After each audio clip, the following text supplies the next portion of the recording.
Welcome to Bethany. Today we are celebrating the 33rd Sunday of Ordinary Time. This is the last regular Sunday before next Sunday's feast or solemnity of Jesus Christ, the King of the universe.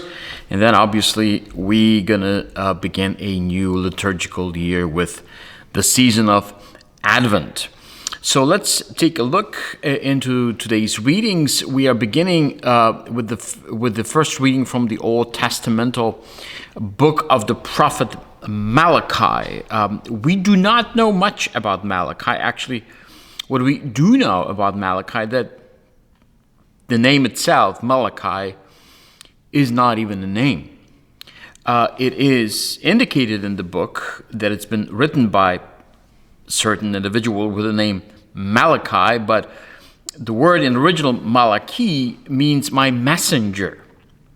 So we really have no idea who was that messenger. Not that it mattered really in the antiquities. The issue of authorship wasn't as strictly followed or wasn't very much to be considered as is nowadays.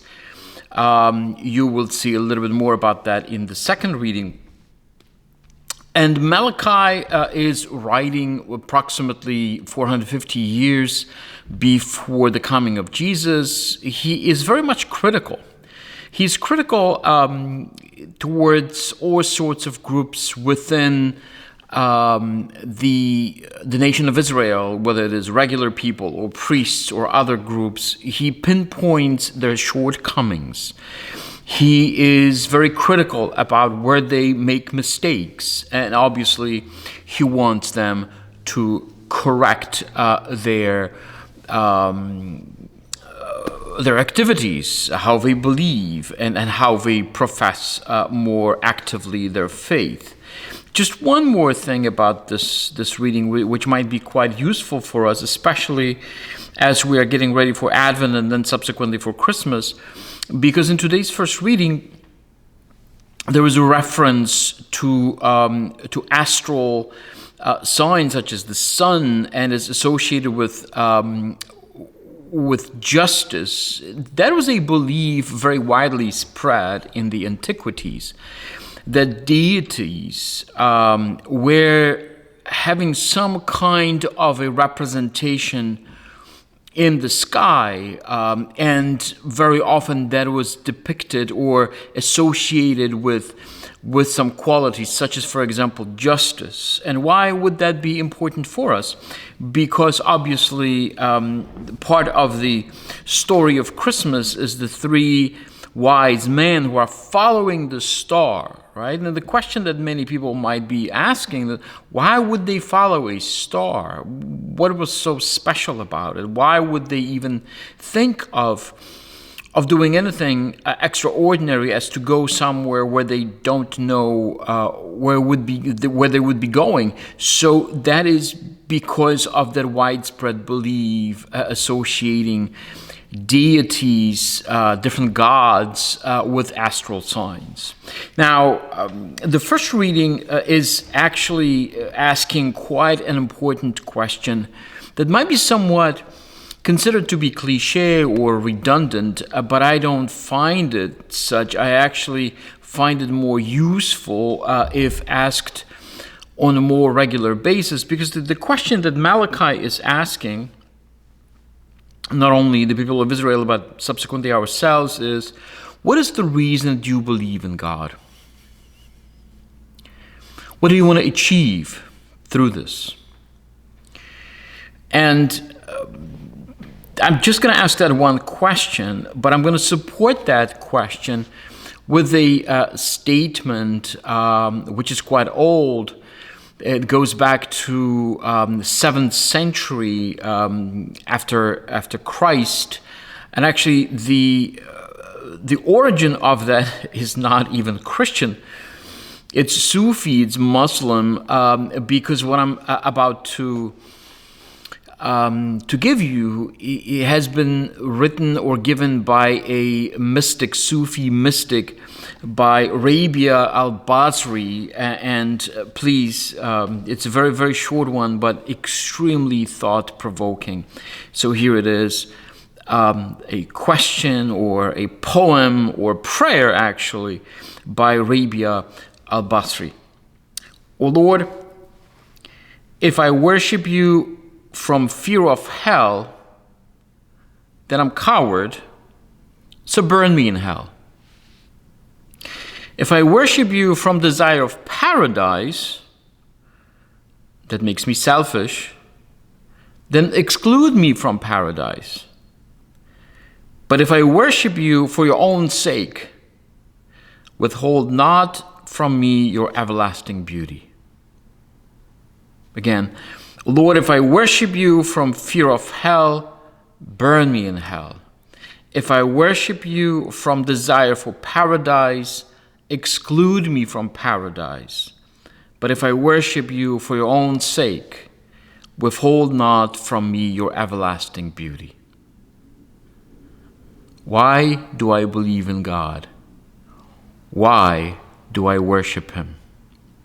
What is my end goal? What is my reason for that? Short, yet powerful. Let's move to the second reading, and today's second reading is from the second letter of Paul to Thessalonians. I just mentioned a letter of Paul. Now, as I was just discussing the issue of the authorship of the book of Malachi, here we have kind of a similar situation, because by now most of the biblical scholars are agreeing that the second letter of to Thessalonians was not written by Paul, was rather written by someone who was associated with Paul. We call it pseudo-epigraph. But they were doing this for all the right reasons. It's not, I don't know, because someone wanted to plagiarize something and use the name of Paul just to gain some traction, gain some clicks, we would say nowadays. No, it was mostly done because of the respect and the legacy that Paul was leaving. So we don't know who that was, but it is written very much so in the spirit and the context of the first letter to Thessalonians. We also know that whoever has written the second letter of to Thessalonians has written that in reference to the first letter. So the first letter was already written, and the author of the second letter knew its text, knew its meaning.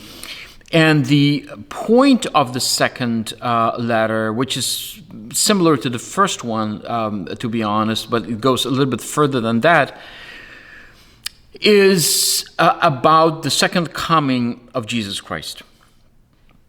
Because that letter was written to a community of people who were absolutely and totally convinced that the second coming of Jesus is imminent.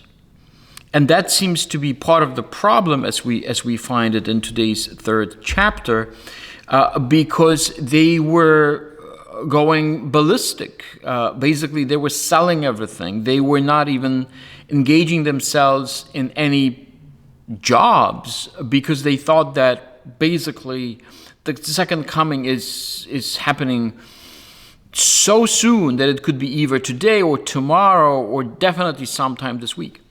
So Paul, obviously, in the first one and the author of the second, is trying to convince the community in Thessaloniki that it's not so sure. Maybe it's just the beginning of the longer story of Christianity, and they shouldn't be going so full force, basically, into getting rid of everything because Jesus' coming is imminent.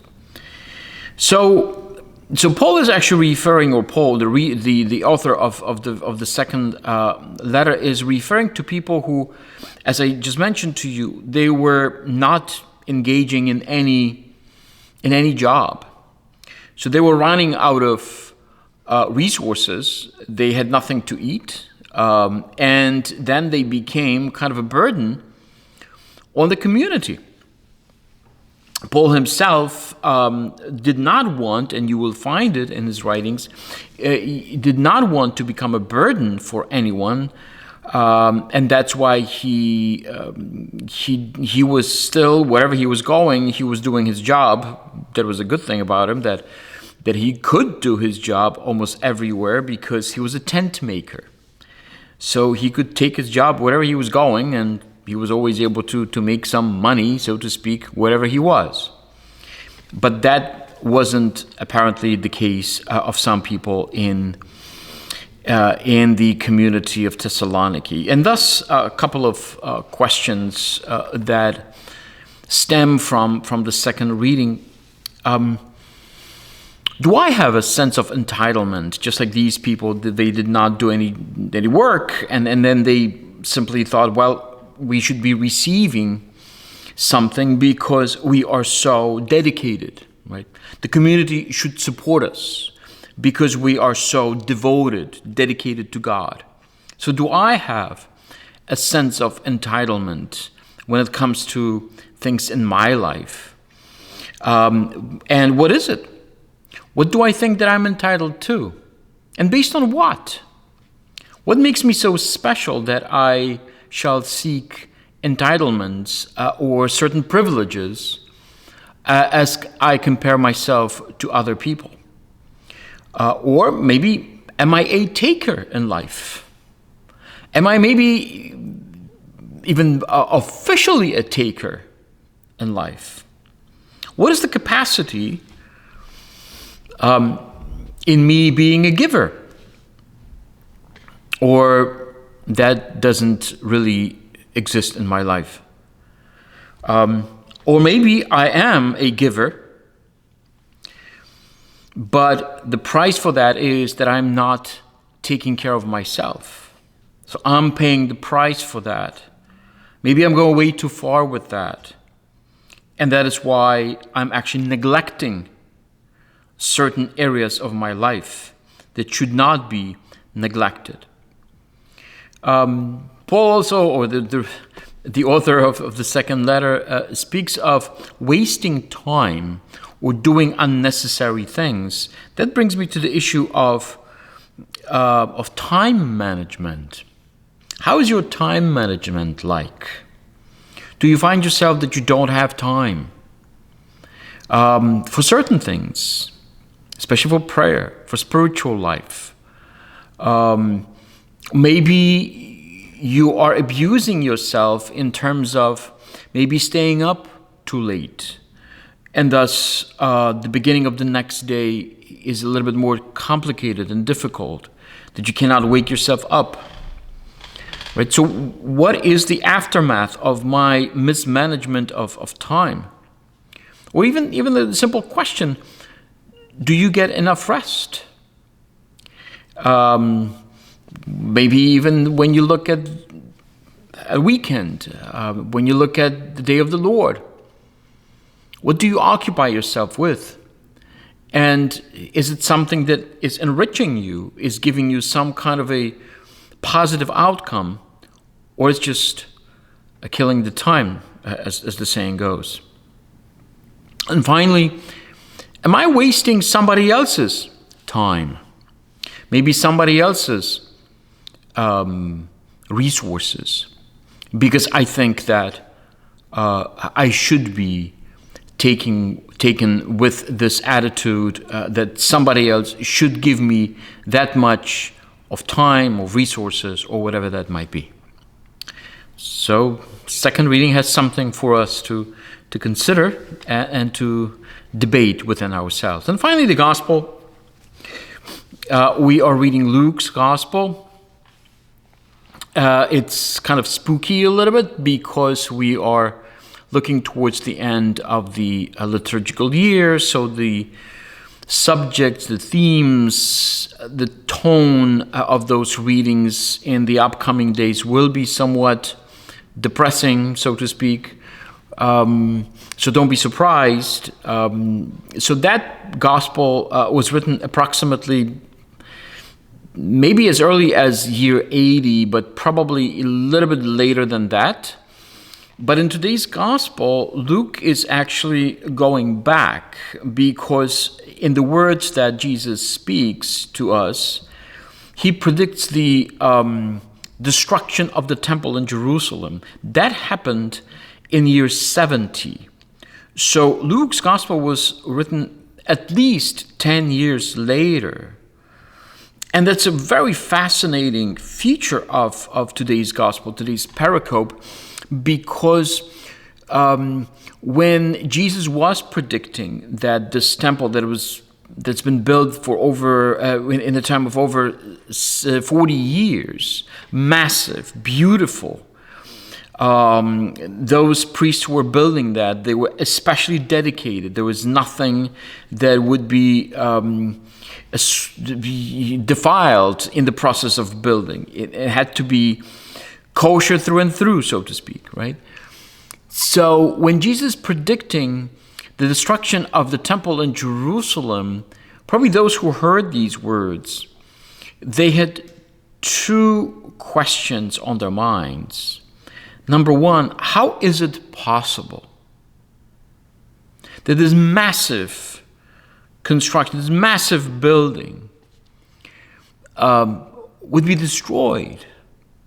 That's number one. But even bigger question is this: why would God allow for such a thing to happen? What would be the reason on God's mind that he would allow the house of the Lord, the temple of Jerusalem, the most holy and sacred place, to be totally destroyed, except for the western wall, that remnant of that still stands in Jerusalem today? But thus the questions that are coming up to after reading today's gospel: what do I put my trust in? Do I trust anything or anyone? Or maybe I have become, as many people these days, extremely cynical, detached, that I don't see a purpose almost in anything, because all the institutions, all the values, including the church, maybe are not fulfilling their mission. Do I believe in anything? So what does it mean for me to live if I'm so cynical in my life? Or maybe in those various types and kinds of destructions, small and big, including things that are touching my life, and maybe I am part of the causality of that, and yet I might be still looking for someone else to be blamed. Maybe I'm scapegoating the whole situation, because why would I be guilty of anything, right? It's always someone else. So am I trying to scapegoat things that maybe did not work in my life, and yet I'm trying to find someone else to pay for it? Sometimes maybe even many, many years after. Or maybe I lose my attention because I channel myself into all those different rabbit holes in terms of fault finding, in terms of why me, why now, why not someone else? Do I actually find fault in anything that I'm doing? Am I even considering kind of screening my conscience and finding what I might be doing wrong? And why is it happening? Or maybe that's, and this, we are preparing ourselves for Christmas, upcoming Christmas, and the Advent season that will start the process. Where I'm making mistakes, what is my weak spot? What is my Achilles' heel that I don't know how to fix? Or maybe I'm refusing to even consider, to pay attention to find any weaknesses or to find any solution to those weaknesses. Or maybe I live in the world of comparisons, and thus I'm creating this rather negative world for myself because I constantly compare myself to somebody else, to somebody else's qualities, positive and negative alike. Maybe even finding myself constantly on the losing end, or maybe always on the winning end, no matter what the truth is. Why am I doing that? What does it give me? What's the advantage of that? And finally, do I persevere in doing my thing? Because it says at the end of today's gospel that we should persevere, the issue of perseverance in doing the right thing. What is my perseverance like? Do I have the stamina to go on? Or I'm easily finding myself burned out or without a reason to keep going? Maybe that's something that could become a part of my prayer. If I find myself not being able to persevere long enough. So these are my suggestions for you for this 33rd Sunday of Ordinary Time. I wish you, as always, a very good day of the Lord. Also very blessed next week. And don't forget to join me in Bethany next Sunday that we will celebrate Jesus Christ, the King of the universe. God bless.